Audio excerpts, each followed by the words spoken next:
Quand on est hypersensible, on a toutes et tous fait cette erreur de vouloir chercher à contrôler ou à gérer ses émotions.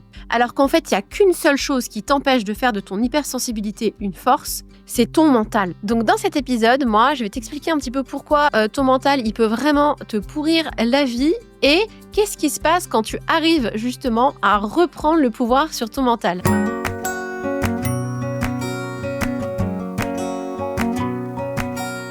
Donc moi, c'est Julie Souchard, je suis coach professionnelle et je t'accompagne à t'affirmer dans ton job et à faire de ton hypersensibilité une force. Je publie un épisode chaque semaine sur ma chaîne YouTube et sur mon podcast. Donc n'hésite pas à t'abonner, à liker, ça m'aide beaucoup. Et petite info qui devrait t'intéresser, j'organise une masterclass très bientôt qui aura lieu le 30 janvier dans laquelle je vais justement te donner tous les conseils concrets pour reprendre justement le pouvoir sur ton mental et faire de ton hypersensibilité une force. Alors c'est une masterclass qui est gratuite mais les places sont limitées, donc inscris-toi rapidement, je te mets le lien en description de cet épisode. Allez, c'est parti.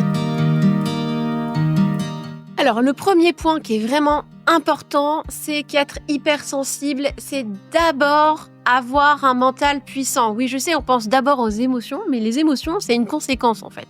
Quand on est hypersensible, en fait, déjà, on capte beaucoup plus d'informations que les autres via nos sens. On n'en a pas toujours conscience, mais je vous assure, c'est le cas.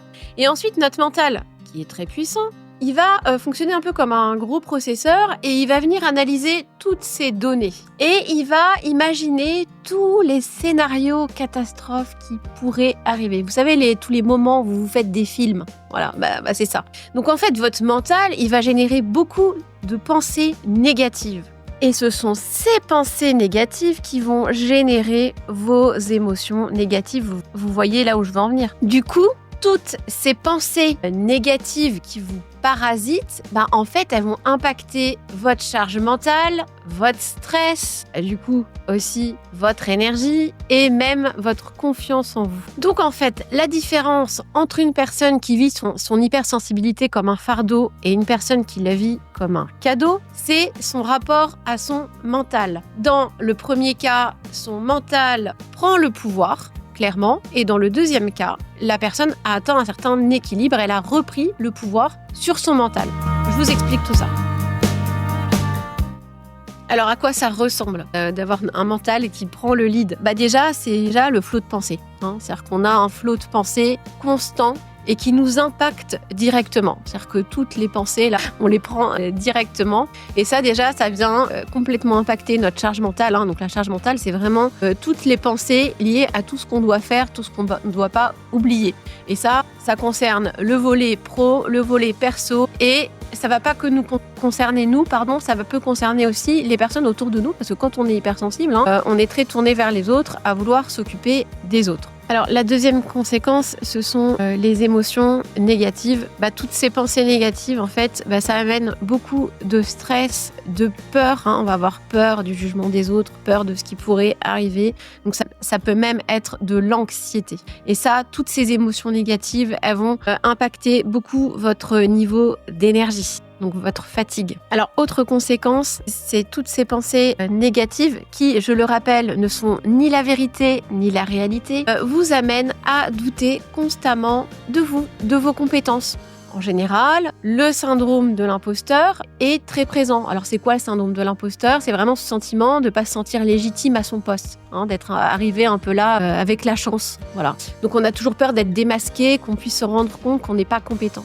La problématique de ça, c'est que ça va nous amener à nous surinvestir dans le travail, à nous épuiser et avoir toujours ce niveau d'exigence très élevé. Donc, souvent, on va avoir ce petit côté perfectionniste qui peut vraiment nous pourrir la vie. La conséquence, du coup, c'est qu'on va souvent être très fatigué. On a une fatigue constante. Ça peut vraiment impacter notre vie personnelle parce qu'en fait, le soir, on n'a plus l'énergie, plus l'envie de faire quoi que ce soit. On va être moins présent, du coup, pour notre entourage.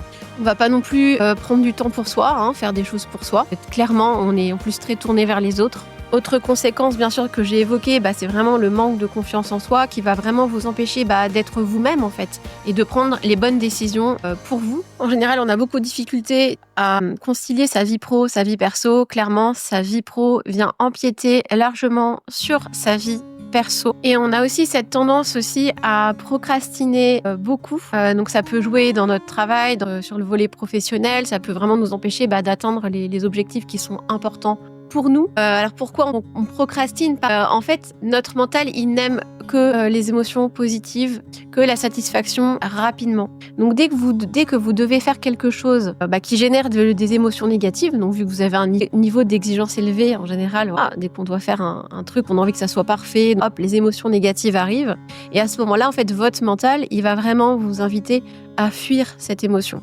Donc, il va vous proposer de faire autre chose. Donc, au boulot, par exemple, au lieu de travailler sur ce dossier que vous reportez tout le temps, vous allez répondre à un mail qui n'est pas forcément urgent. Et une autre conséquence qui est complètement liée à ce que je viens de vous expliquer avant, c'est le fait d'avoir beaucoup de mal à sortir de sa zone de confort, à passer à l'action. Vous savez, on reste beaucoup dans notre mental, on réfléchit beaucoup, on va lire des livres, etc. Par contre, le passage à l'action, il est très compliqué parce qu'en fait, c'est toujours pareil, on sort de notre zone de confort. Donc, quand on sort de sa zone de confort, ça fait peur. Et ça, c'est humain. Et sauf que notre mental, vu qu'il est puissant, lui, il va nous inviter vraiment à fuir cette émotion, donc à rester dans notre zone de confort. Et ça, c'est vraiment un cercle vicieux parce que non seulement ça nous empêche de mener des actions qui sont importantes pour nous, ça nous empêche d'être nous-mêmes, mais ça nous empêche de prendre confiance en nous aussi. Et ça peut même réduire cette confiance en nous. Parce qu'en fait, quand on ne développe pas, quand on sort jamais de sa zone de confort, en fait, notre zone de confort, elle a tendance à se réduire. Et en fait, au final, le risque, c'est le burn-out. Et peut-être que vous en avez déjà fait un. Je sais que j'ai beaucoup de clientes qui ont déjà fait un burn-out et qui ont peur d'en refaire un, en fait. Parce que, on va dire que tous les ingrédients sont là. Alors ça veut dire quoi? Reprendre le pouvoir sur son mental, ça peut paraître très abstrait. En fait, en gros, reprendre le pouvoir sur son mental, c'est déjà arriver à réduire ce flot de pensée, à arriver à prendre de la distance, de la hauteur par rapport à ses pensées, parce qu'en fait, ça va nous permettre de pouvoir les observer, ces pensées. Et du moment où on arrive à les observer, qu'on a une certaine distance et qu'elles ne nous impactent pas directement, on va pouvoir aussi du coup modifier un petit peu ses pensées. Et on va pouvoir du coup impacter notre état émotionnel. Alors que les émotions en elles-mêmes, on ne peut pas les supprimer. On aimerait bien le faire. On essaye de le faire. Notre mental nous invite beaucoup à le faire, à fuir nos émotions en mettant en place des tampons émotionnels. Donc ça peut être manger du chocolat, scroller sur son téléphone, etc. Mais elles sont toujours là, ces émotions. Elles sont juste là, on les libère pas. C'est ça la problématique. Et elles restent là.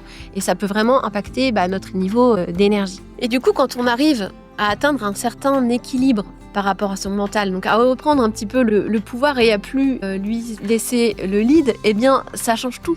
Parce qu'on n'est plus écrasé par le poids de toutes ces pensées négatives.